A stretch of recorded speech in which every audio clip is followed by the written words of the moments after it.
Today on Inquirer.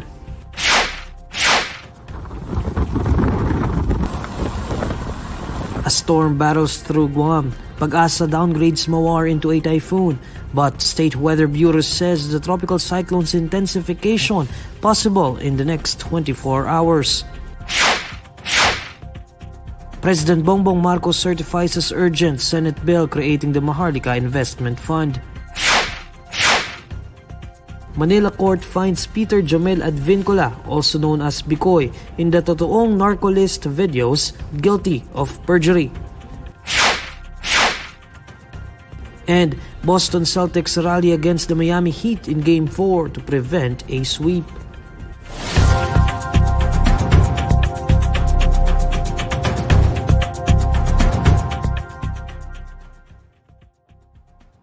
Good evening.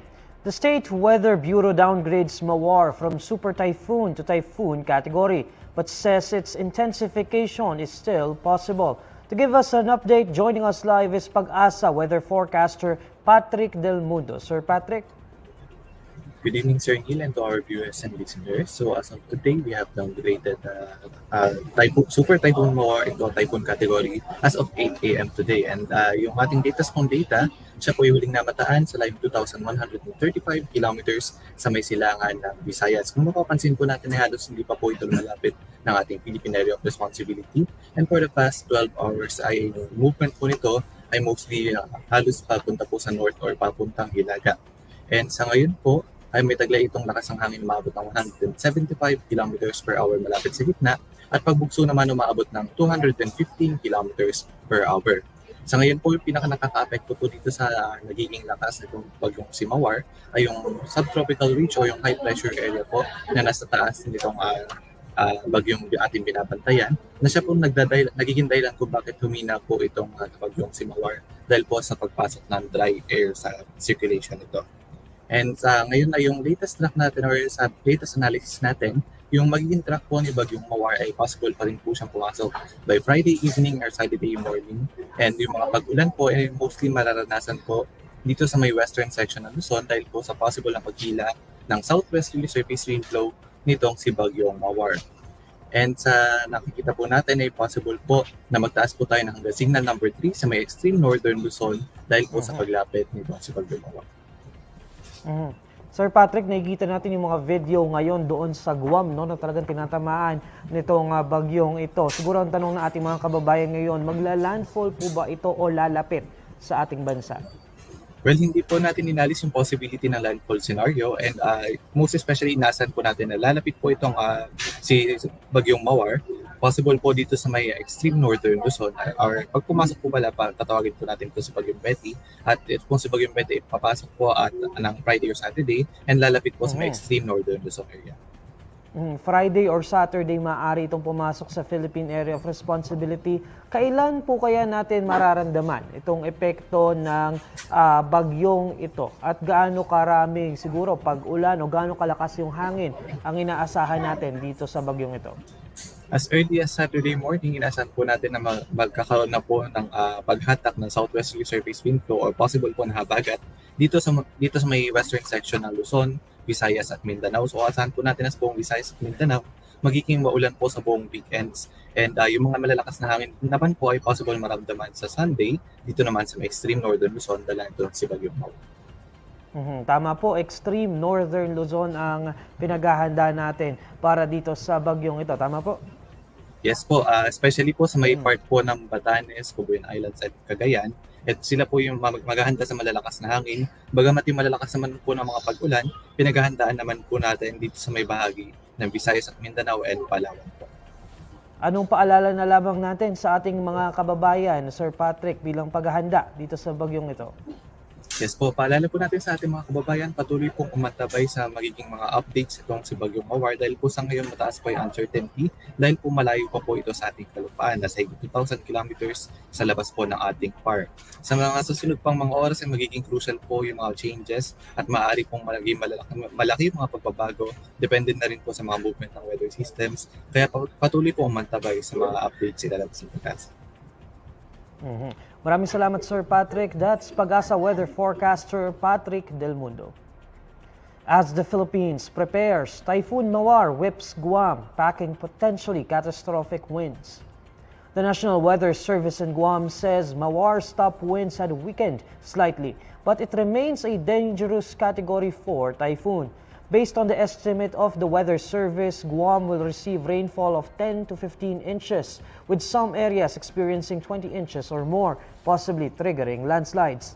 The National Weather Service also issues an extreme wind warning, saying residents should treat the extreme winds as if a tornado was approaching.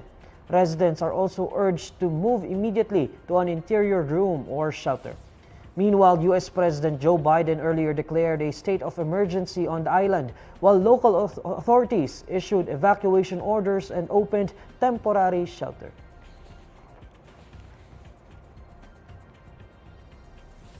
A Manila court finds Peter Jomel Advincula or Bikoy guilty of perjury in connection with his accusation that 3 human rights lawyers were part of an ouster plot against then-President Rodrigo Duterte. Our justice reporter Tech Torres Tupas fills us in with the details live. Tech? A Manila court has reached a verdict in the case of Peter Jomel Advincula, also known as Bikoy, finding him guilty of perjury.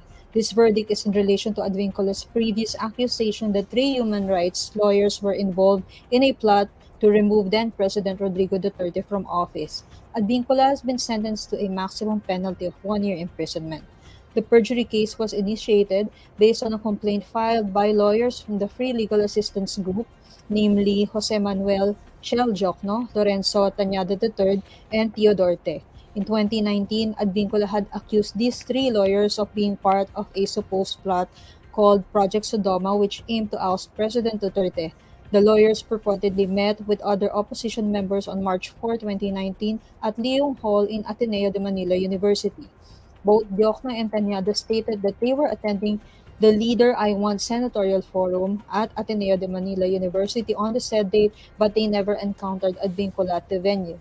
Teo, on the other hand, confirmed that he met Advincula on May 2, 2019, but their meeting was solely to evaluate Advincula as a potential client for FLAG and not in relation to Project Sodoma. After the meeting, Te informed Jokno about his concerns regarding Advincula's credibility.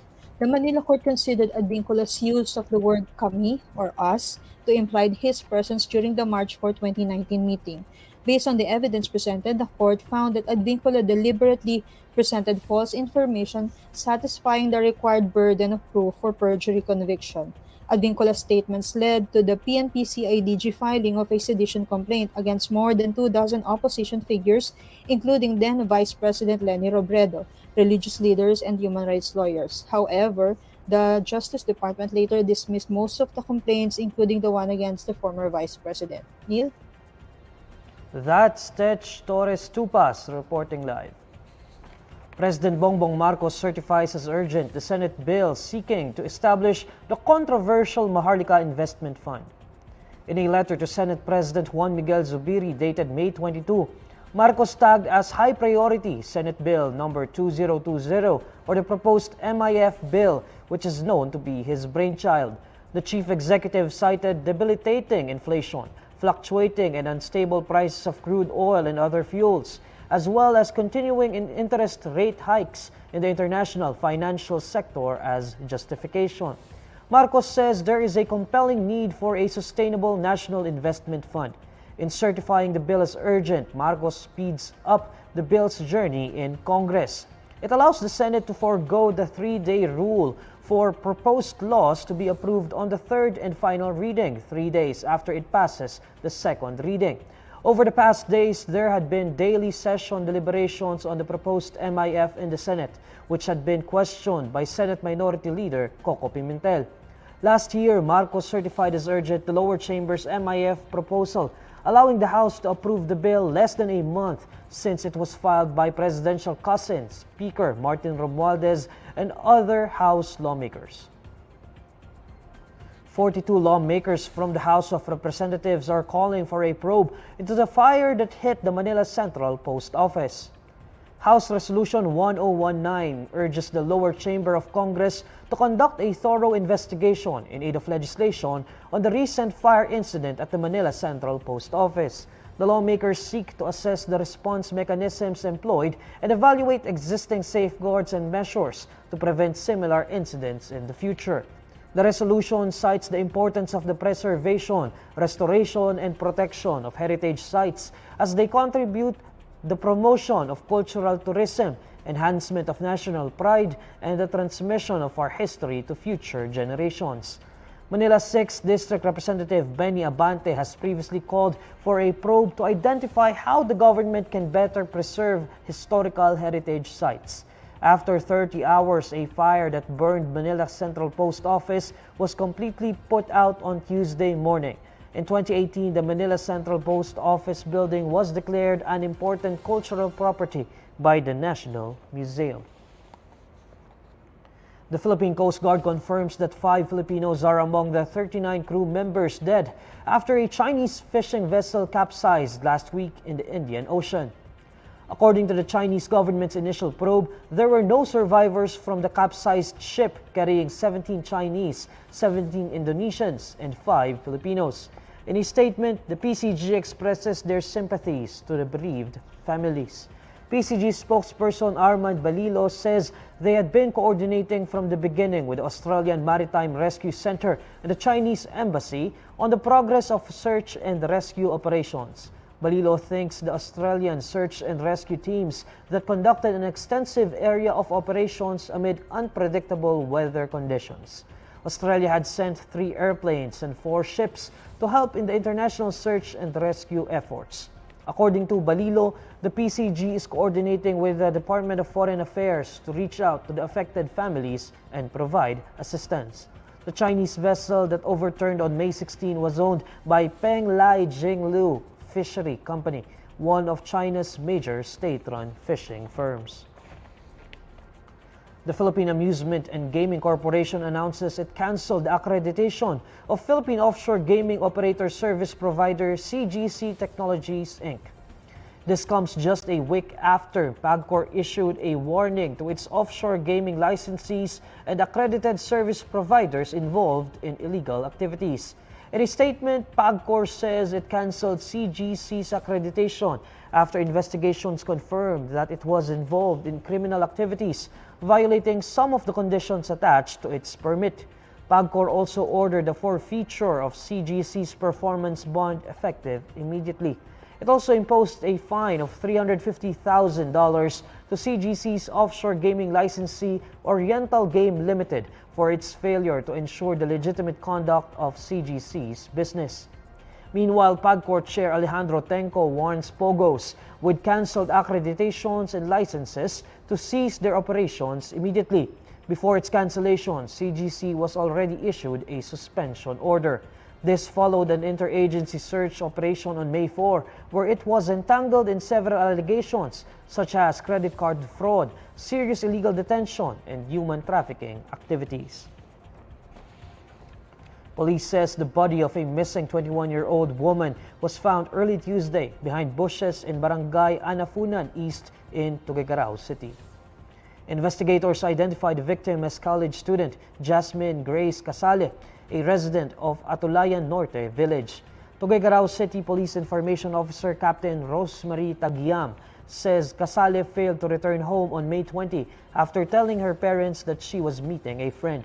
Policemen are still investigating the circumstances that led to the victim's death. A magnitude 5.2 earthquake struck off Sarangani province on Wednesday, according to the Philippine Institute of Volcanology and Seismology.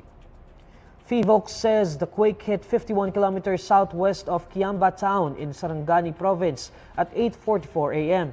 The tremor was tectonic in origin and had a depth of focus of 1 kilometer. Intensity 4 was felt in Kiamba, Sarangani, and Tibolit, South Cotabato, while intensity 3 was felt in Maitum, Sarangani, and Santo Niño, Sorala, and Banga in South Cotabato. Meanwhile, intensity 2 was recorded in the city of Coronadal, Tupi, Lake Cebu, and Norala in South Cotabato, Calamansig in South Sultan Kudarat, and Jose Abad Santos, Sarangani, and Don Marcelino in Davao Occidental. Intensity 1 was felt in the city of General Santos and Tampakan in South Cotabato.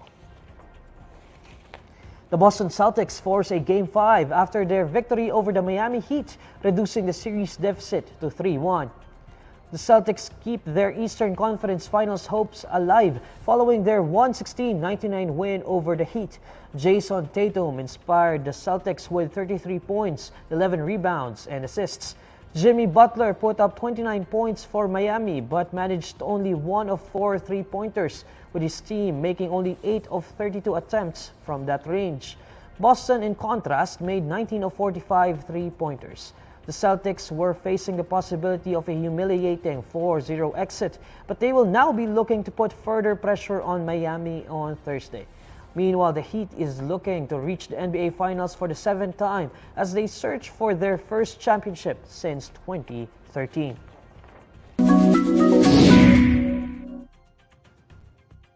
Alamin naman natin ang mainit na balita sa mundo ng showbiz kasama si Irvin Santiago ng Bandera. Irvin? Hi Neil at sa lahat ng mga kabandera natin all over the universe. Ito na nga ang latest Bandera Chika. Feel na feel ng kapamilya actress na si Andrea Brillantes ang pagiging drag queen dahil nagagawa niya raw ang lahat ng gusto niyang gawin without fear of being judged. Ayon kay Andrea, isang malaking challenge ang magbida at gumanap na drag queen sa bago niyang digital series na Drag You and Me kasama sina Christian Bables, Ay Seguera at Romnick Sarmenta. Happy and proud daw ang dalaga na maging bahagi ng isang LGBTQ project kung saan ibabandera sa buong universe ang makulay, masalimuot at madramang buhay ng mga drag queens. Pero knows nyo ba kung ano pa ang isa sa pinakagusto ni Andrea kapag nakasuot na siya ng mga bonggang gown with matching makeup bilang isang drag queen? Chika ng aktres, mas pantay daw kasi ang mukha niya kapag naka-drag. Nako-conscious kasi siya sa right side ng kanyang face kaya feeling perfect siya kapag na-makeup pa na siya as drag queen. Isa pang revelasyon ni Andrea yung pagiging addict sa mga Bratz dolls at hindi raw siya masyadong naglalaro ng Barbie noong bata pa siya. Bakit nga kaya?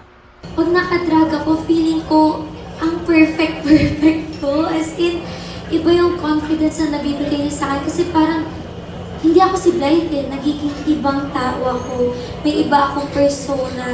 Ever since nung bagets ako, si mga toddler levels, addict ako sa Bratz. I was a Bratz girl, I was never a Barbie girl. So, para sa akin yung makeup ng drag, super fascinated ako kasi para siyang childhood ko eh. Kasi para siyang Bratz level. At yan ang Bandera Chika natin today. Thanks, Neil! Maraming salamat, Irvin. And these are the stories you need to know today. I'm Neil Mercado. Follow INQUIRER.net on Facebook, Twitter, YouTube, TikTok, Instagram, and Reddit. For more stories, visit INQUIRER.net. Good evening.